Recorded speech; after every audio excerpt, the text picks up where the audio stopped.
नमस्कार, मैं विजयलक्ष्मी गुप्ता आप सभी भावी मुख्य सेविकाओं का अपने चैनल पर स्वागत करती हूँ और बहुत ही महत्वपूर्ण सूचना आपको बताना चाहती हूँ। जो जन सुनवाई के माध्यम से पहली बार UP SSSC से जो जवाब लगाया गया है वो आपके सामने प्रस्तुत करूँगी और आपके सामने ही ट्रैक करके दिखाऊँगी।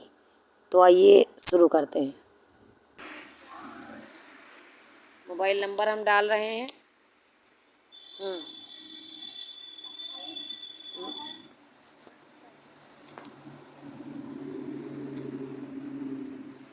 मोबाइल नंबर डालने के बाद हम इसको व्यू पर जाएंगे। व्यू पर जाने के बाद आप देख सकते हैं कि हमारी एक बहन है त्रिपाठी जी, जिन्होंने डाला है ये लेटर और 12/4/2024 को इन्होंने ये डाला था। ठीक है, इनकी जो शिकायत है वो 12 तारीख की है। 12/4/2024 को इन्होंने डाला था और निस्तारित हो चुकी है। निस्तारण के बाद जो है व्यू व्याख्या डिटेल पर हम लोग जाएंगे।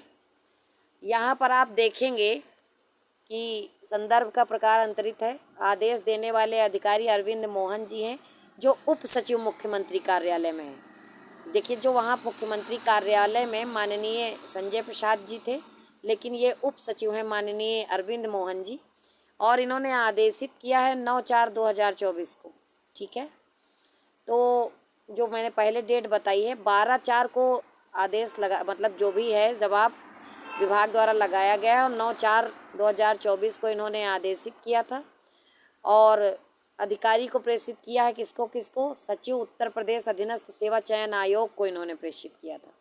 ठीक है, और देखिए कि जवाब क्या लग कर आया है, क्योंकि ये पहला लेटर है जिसका जवाब जो है सचिव सर दे रहे हैं। उत्तर प्रदेश अधीनस्थ सेवा चयन आयोग अधिकारी को जब प्रेषित किया गया है तो जाहिर सी बात है आयोग द्वारा जवाब लगा है।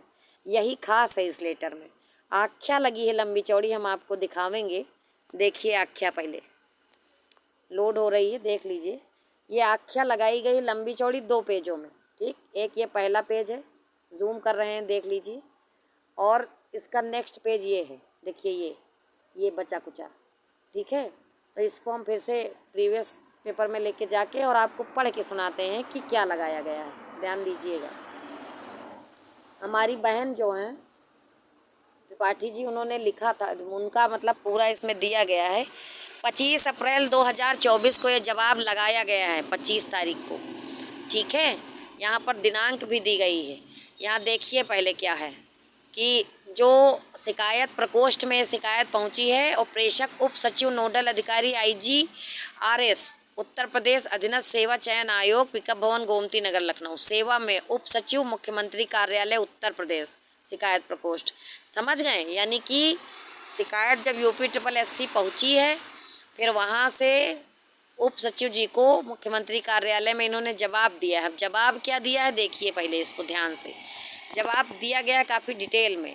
विषय IGRS संख्या जो भी है, आपको पता है कि निस्तारण के संबंध में। महोदय, कृपया ऑनलाइन माध्यम से प्राप्त IGRS संख्या जितनी भी है आप पढ़ लीजिए का संदर्भ ग्रहण करने का कष्ट करें, जिसमें सुश्री त्रिपाठी द्वारा आयोग के विज्ञापन संख्या 05 परीक्षा 2022 मुख्य सेविका मुख्य परीक्षा, और इसमें सारी बातें लिखी हैं कि किस आधार पर क्या हुआ। आगे देखिए।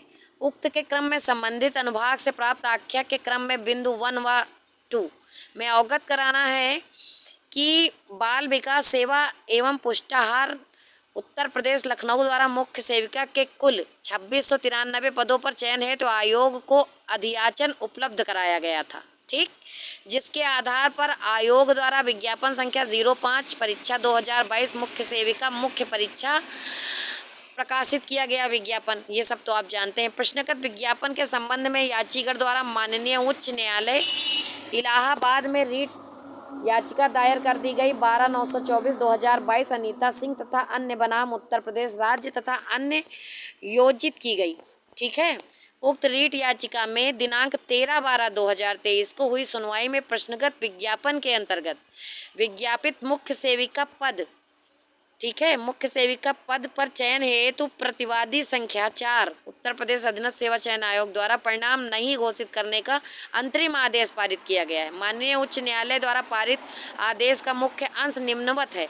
देखिए, सचिव सर ने बताया है, मैं कह ही रही थी कि हो सकता है कि आयोग के जो सचिव सर हैं उनकी कुछ मजबूरी हो, तो मजबूरी नहीं है, स्टे लगाया ही इस तरीके से गया है। और उस स्टे का जो अंश है इन्होंने इसमें दिया है, यानी पहली बार कोई लेटर में आयोग द्वारा जवाब दिया गया। देखिए, इसमें लिखा है, In these circumstances, therefore, adjournment is granted only for a short date and matter is directed to be listed again on 2012-2023 at 2 p.m.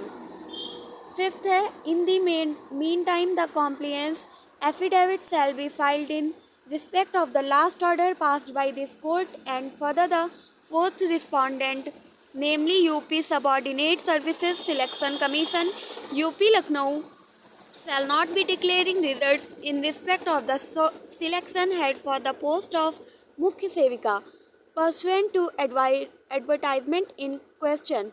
Order date 13/12/2023। हाँ, तो ये था, इन्होंने जो आर्डर का मुख्य अंश है लगा दिया है। मतलब इसका सीधा ये है कि बिना स्टे हटे रिजल्ट जारी नहीं होगा। समझ गए आप सभी लोग। अब देखिए, अतः माननीय उच्च न्यायालय द्वारा पारित उपयुक्त अंतरिम आदेश के अनुपालन में प्रश्नगत विज्ञापन के सापेक्ष परिणाम घोषित नहीं किया गया है। ठीक है, यानी कि सचिव सर ने बताया है कि हम न्यायालय के आदेश का पालन कर रहे हैं, इसलिए नहीं हम दे रहे हैं रिजल्ट। माननीय उच्च न्यायालय में अगली सुनवाई है तो उक्त रीट याचिका दिनांक 24/4/2024 को सूचीबद्ध है। आपको पता है कि 24 तारीख को जो आपको देख रहे थे कि डेट लगी और बाद में पता चला कि टेक्निकल इशू से ये हुआ है, उसका भी इसमें उल्लेख किया गया है। ठीक है, यानी ये बात सचिव सर को भी नहीं शायद पता थी कि यह संबंधित जो भी उनका जन सुनवाई प्रकोष्ठ को जिस भी अधिकारी ने, नोडल अधिकारी ने ये जवाब दिया है, उनको भी नहीं पता था कि ये डेट फेक लगी है या टेक्निकल इशू से लगी है। अवगत कराना है कि आयोग द्वारा विज्ञापन संख्या 05 परीक्षा 2022 मुख्य सेविका मुख्य परीक्षा, और ये आपका जो भी है कि प्रीमिली क्या कहते हैं, यानी कि पीईटी के द्वारा जो ये कराया गया, दुनिया भर की बातें इसमें लिखी हैं, आप लोग जान ही रहे हैं। पूरी प्रक्रिया इन्होंने लिखी है कि 24/9/2023 रविवार को 2 पालियों में, प्रथम पाली पूर्वाह्न 10 बजे से 12 बजे तक तथा द्वितीय पाली अपराह्न 3 बजे से 5 बजे तक जनपद लखनऊ में संपन्न हुई थी। उक्त लिखित परीक्षा के उपरांत आयोग की विज्ञप्ति आवश्यक सूचना संख्या, ठीक है, 83/07 कंप्यूटर अनुभाग। अब मैं आपको दिखा रही हूँ इसका सेकंड पार्ट। देखिए, बचा वाला इसमें देख लीजिए, ज़्यादा जो बहुत भद्दा आया है। देखिए, अब इसमें इन्होंने लिखा है 12/2023 05 परीक्षा 2022 दिनांक 3 अक्टूबर 2023 द्वारा पालीवार मास्टर सेट की अनंतिम, ठीक है, अनंतिम उत्तर कुंजी तथा उक्त अनंतिम उत्तर कुंजी पर यदि कोई आपत्ति हो तो आयोग की वेबसाइट पर आपत्ति दर्ज कराने संबंधी लिंक अभ्यर्थियों के अवलोकनार्थ आयोग की वेबसाइट upssc.government.in पर अपलोड की गई। आपत्तियों के निस्तारण के उपरांत आयोग की विज्ञप्ति आवश्यक सूचना संख्या 11/07 कंप्यूटर अनुभाग 12 2023 24/5 परीक्षा 2022 दिनांक 09 फरवरी 2024 द्वारा उक्त लिखित परीक्षा के मास्टर सेट की तिथि व पालीवार संशोधित उत्तर कुंजी अभ्यर्थियों के अवलोकनार्थ आयोग की वेबसाइट पर अपलोड की गई। आयोग द्वारा अगले चरण की चयन प्रक्रिया के अंतर्गत अर्हता अभिलेख परीक्षण है तो अर्ह अभ्यर्थियों का परिणाम घोषित किया जाना है, यानी कि डीवी करवाना है तथा उक्त अर्हता अभिलेख परीक्षण के उपरांत अंतिम चयन परिणाम घोषित किया जाना है। डीवी के बाद अंतिम चयन परिणाम घोषित होगा। लेकिन देखिए, अब बताई गई समस्या रिटर्न में UPSSC के द्वारा, लेकिन माननीय उच्च न्यायालय द्वारा पारित उपयुक्त अंतरिम आदेश दिनांक 13/12/2023 के समादार में अर्हता अभिलेख परीक्षण हेतु अर्ह अभ्यर्थियों का परिणाम घोषित नहीं किया जा सकता है। ठीक है, ये रिटर्न में चीज़ दे दी गई है कि बिना स्टे हटे हम लोग परिणाम घोषित नहीं कर सकते हैं। तदनुसार प्रकरण निक्षेपित विलोपित करने का कष्ट करें। अब देखिए, जो हम लोग बार बार जाके UPSSC में सचिव सर को परेशान करते हैं, ये बहुत गलत बात है।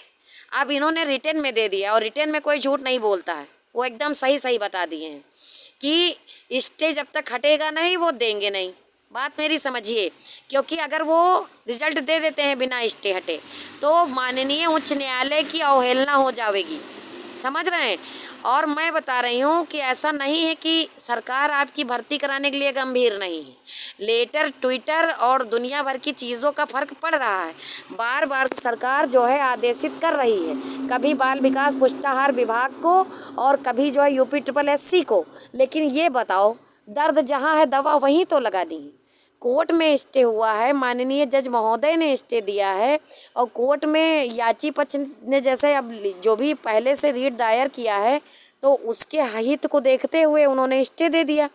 तो अब ये बताओ इसमें विभाग क्या करे, UPSSC के सचिव जी क्या करें? वो तो कुछ नहीं करेंगे। उनका जो कार्य था, उनको पार्टी बनाया गया तो उन्होंने काउंटर लगा दिया कि भैया हमको जो अधियाचित करके पद मिले हम उस पर भर्ती निकाल दिए। हमको क्या पता था कि इसमें पहले से कोई संविदा कर्मी बैठा है या नहीं बैठा है ना। ये काम था बाल विकास पुष्टाहार विभाग का कि इस मामले को देखता, न्यायालय में जा कर के समय समय से सुनवाई करवाता, जो कि आज भी नहीं करवा रहा है। अब तो प्रेजेंट टाइम में तो वहाँ पर जो हमारे सरकारी वकील जी हैं वो तो मान के चलिए कि इस्तीफा दे करके सांसदी लड़ रहे हैं। तो यहाँ पर समस्या ये है ना कि बाल विकास पुष्टाहार विभाग अपना पक्ष नहीं रखा और ना ही रखा है और ना ही रखने की फिराक में है। अगर होता, बहुत ज़्यादा सीरियस होता तो खुद ही सरकार से याचना करता, कुछ करता और वहाँ वकील की नियुक्ति करवाता। अधिवक्ता महोदय का पद खाली थोड़े रहता। तो जब वो मतलब यानी कि सरकार तो बार बार बाल विकास पुष्टाहार विभाग से कह रही है। लेकिन एक चीज़ देखिए ना कि बहुत सारे जो यूट्यूबर हैं जो वीडियो बनाते हैं तो उनके कमेंट बॉक्स में कुछ एक संविदा कर्मी आकर के बोलती हैं कि विभाग भी हमारा है। तो अब समझदार समझ जाएं कि विभाग उनका कैसे है। संविदा कर्मी है ना, नियुक्ति से तो आई नहीं है, तो विभाग उनका है तो ज़रूर विभाग को कुछ, अब क्या ही बताएं, समझ जाइए आप लोग। क्यों नहीं विभाग इस ओर ध्यान देता है। बाकी अब राजकाज है, कैसे चलते कैसे नहीं चलते हमें नहीं पता है। एक चीज़ समझ में आ गई है कि UPSSC की इसमें कोई गलती नहीं, ठीक है, सारी गलती विभाग की है। और थोड़ी सी अगर मान के चलिए त्रुटि हुई है या जो भी हुई है वो माननीय न्यायालय को ये देखना चाहिए था कि 126 के लिए बाकी 2693 जो पद हैं उसके लिए भर्ती फंसी है और उसमें परेशान 34 से 35 हज़ार बच्चे हैं। तो अब क्या ही बताएं, इन दोनों लोगों की लड़ाई में हम लोगों का हित प्रभावित है। ऐसा नहीं कि लेटर ट्विटर से कुछ होता नहीं हुआ है, तभी ये चीज़ें सामने आई हैं, है ना। ये जो जानकारियां प्राप्त हो रही हैं इसी से हो रही हैं। लेकिन जानकारी प्राप्त करने से भर्ती नहीं होगी। कोर्ट में फंसी है तो कोर्ट से ही बाहर आवेगी, लड़ना तो पड़ेगा, चाहे लेखपाल भर्ती हो चाहे कोई और भर्ती हो। अगर कोर्ट में गई है तो भैया सरकार क्यों इतना गंभीर होगी और विभाग को क्या पड़ी है। सरकार अपना चुनाव लड़ रही है और विभाग में जो बैठे अधिकारी हैं उनकी तो सैलरी आ ही रही है, उनके बाल बच्चे थोड़े इसमें फंसे हैं, न वो फंसे हैं, फंसे तो हम लोग हैं। तो उसमें यही होता है ना कि अरे पड़ी रहने तो, जब होना होगा तब होगा। लेकिन समस्या तो हम लोगों के साथ है ना। तो जब समस्या हमें है तो समाधान भी हमको ही ढूंढना पड़ेगा। लेकिन अब जैसे इसमें आपस में ही गुटबाजी चल रही तो फिर इसका क्या ही करें। मैं तो अपना पूरा प्रयास करती हूँ कि आप लोगों को जो भी बातें सही हैं वो बताई जाएं। बाकी आप लोग खुद ही समझदार हैं। और ये जो भी मैंने निकाला है जन सुनवाई, ये रात को 12 बजे मैसेज आया है, इसीलिए मैं 12 बजे वीडियो बना रही हूँ। क्योंकि कुछ लोगों को परेशानी होती है ना कि रात को मैं 12 बजे वीडियो बनाती हूँ। तो क्या ही करूँ, ये भर्ती कुछ ऐसा इस भर्ती से लगाव है कि ऐसे लगता है इश्क हो गया है कि नींद ही नहीं आती है। चलिए, वीडियो पे समय देने के लिए धन्यवाद। जल्द ही मिलेंगे कोई नई सूचना के साथ।